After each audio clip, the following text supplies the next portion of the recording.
Hello viewers, welcome to Indrani's kitchen. আজকে আমি হাজির হয়েছি দই কাতলার রেসিপি নিয়ে। অনেক রকমভাবেই তো দই কাতলার রেসিপি খেয়ে থাকবেন। আজকে আমার মতো একবার হলেও এইভাবে দই কাতলা বানিয়ে খেয়ে দেখুন। খেতে হয় জাস্ট অসাধারণ, দুর্দান্ত টেস্টি, আর বানানোর পদ্ধতিটাও কিন্তু সম্পূর্ণ ভিন্ন। তো কিভাবে বানাতে হবে চলুন ঝটপট দেখে না যাক দই কাতলার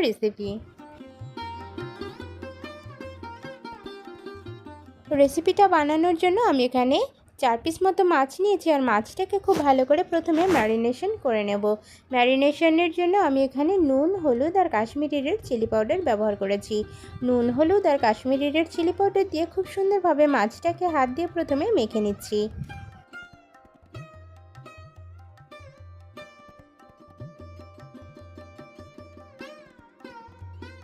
মাছটাকে খুব ভালোভাবে ম্যারিনেট করার পরে 10 থেকে 15 মিনিটের জন্য রেস্টে রেখে দিচ্ছি।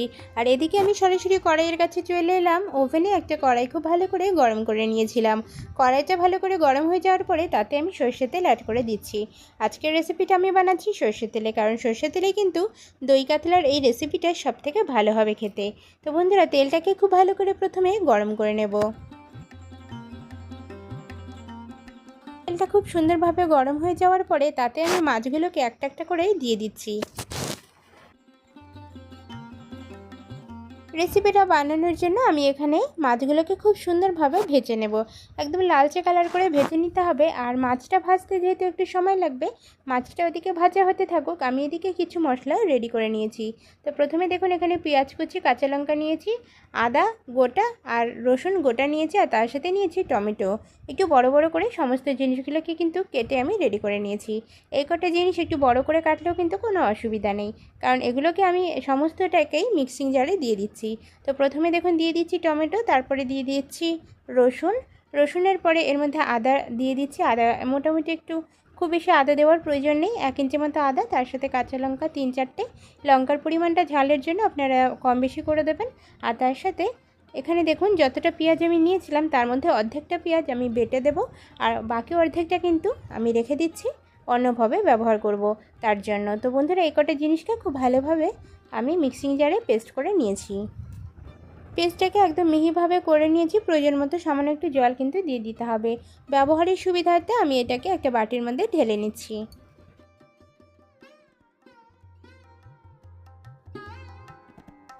এদিকে মাছগুলো দেখুন খুব ভালোভাবে ভাজা হয়ে গিয়েছে, একদম বেশ সুন্দর করে লাল লাল কালার চলে এসেছে। এই পর্যায়ে এসে মাছটাকে আমি নামিয়ে নিচ্ছি। আমি মাছগুলোকে একটা প্লেটে নামিয়ে নেব, আর তেল যতটা সম্ভব ঝরিয়ে ঝরিয়ে কিন্তু মাছটাকে নামাতে হবে।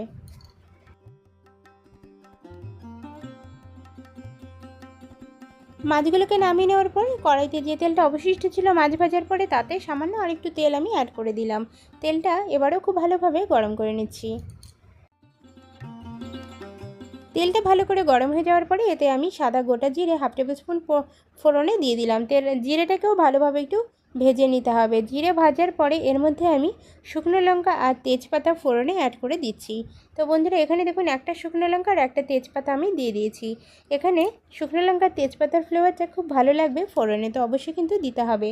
এবার ফোড়নটাকে হালকা 2-1 মিনিট একটু নাড়াচাড়াও করে নিলাম। এবার দেখুন এর মধ্যে যে অর্ধেকটা পেঁয়াজ আমি রেখে দিয়েছিলাম, সেই অর্ধেকটা কুচানো পেঁয়াজের মধ্যে দিয়ে দিচ্ছি। এই পেঁয়াজটা কিন্তু কুচানো পেঁয়াজ, আমি অর্ধেকটা ব্যবহার করেছিলাম বেটে, আর বাকিটা কিন্তু এখানে রেখে দিয়েছিলাম। সেই বাকি অর্ধেক যে পেঁয়াজটা সেখানে একটু ভেজে দেব। একটু পেঁয়াজ ভেজে দিলে খেতে কিন্তু খুব ভালো লাগবে রেসিপিটা। এবার দেখুন পেঁয়াজটা 2-1 মিনিট একটু ভালোভাবে নাড়াচাড়া করে নিয়ে বাটা মশলাটাকে অ্যাড করে দিলাম। বাটা মশলার মধ্যে ছিল আদা রসুন, তার সাথে ছিল টমেটো, কাঁচা লঙ্কা এবং পেঁয়াজ।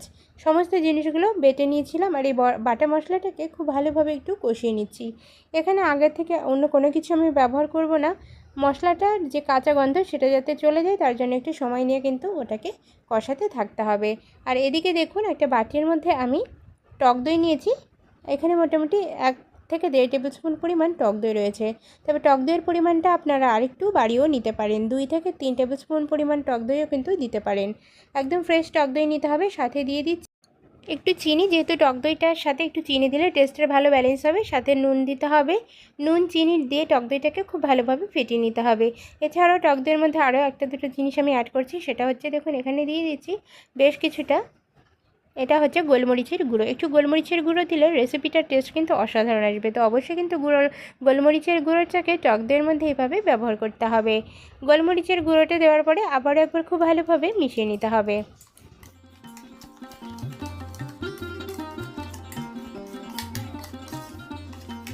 এবার দেখুন সবথেকে ইম্পর্টেন্ট জিনিস যেটা এখানে ব্যবহার করছি সেটা হচ্ছে কাজু বাদাম বাটা।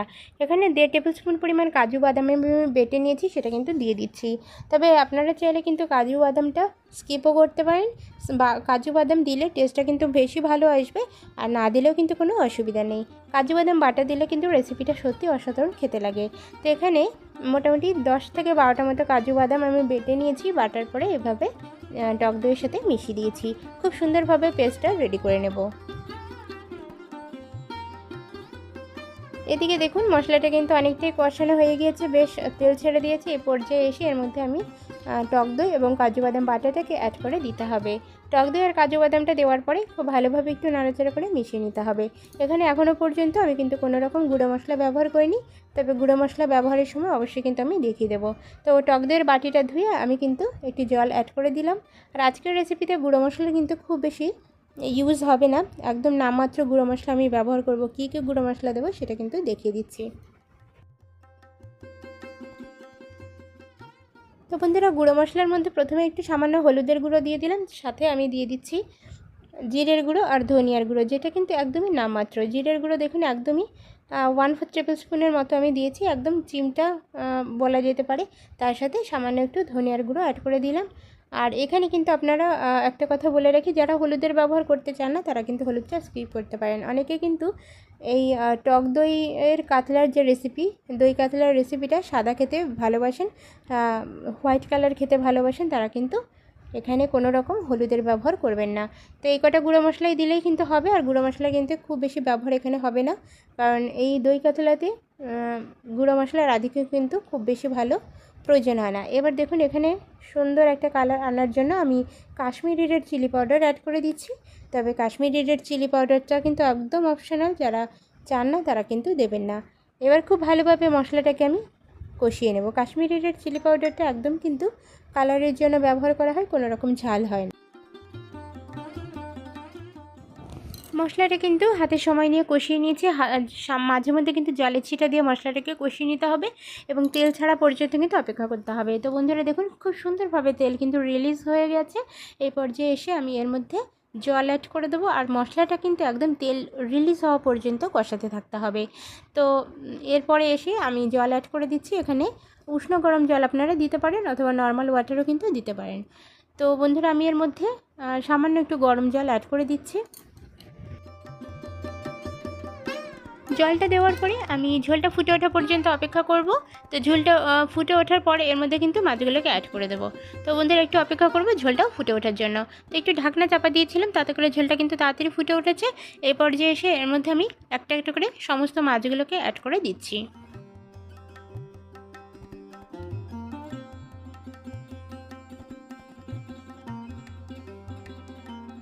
মাছগুলোকে দেওয়ার পরে ঢাকনা চাপা দিয়ে কুক করতে হবে।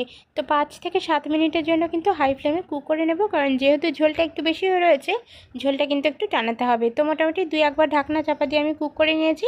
আর ফাইনালি আমি আপনাদেরকে দেখাচ্ছি যে ফাইনাল কনসিস্টেন্সিটা ঝোলের যে কতটা থাকবে। তো বন্ধুরা এই দেখুন আমি ঢাকনা খুলে দেখাচ্ছি। আর এই পর্যায়ে এসে আমি আরেকবার কিন্তু ঢাকনা চাপা দিয়েছিলাম, কারণ এতটা ঝোল কিন্তু ছিল না। তো এই ফাইনালি কিন্তু আমার গ্রেভিটা ঠিক এরকম ছিল, একটু গামাখা গামাখা হবে খেতে, তবে কিন্তু ভালো লাগবে। তো বন্ধুরা এখানে ঝাল আর নুনটা টেস্ট করে দেখবেন, যদি প্রয়োজন হয় দিয়ে দেবেন। আমি সামান্য একটু নুন অ্যাড করে দিয়েছি, আর সবার শেষে ধনিয়া পাতা কুচি অ্যাড করে দিয়েছি।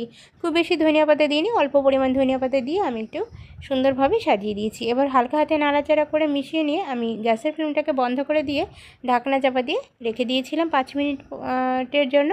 তারপরে কিন্তু গরম গরম ভাতের সাথে পরিবেশন করেছিলাম। দুর্দান্ত টেস্টি হয়, একদম সহজ আর খুব চটজলদি একটা রান্না। একবার হলে ট্রাই করে বানিয়ে খেয়ে দেখবেন।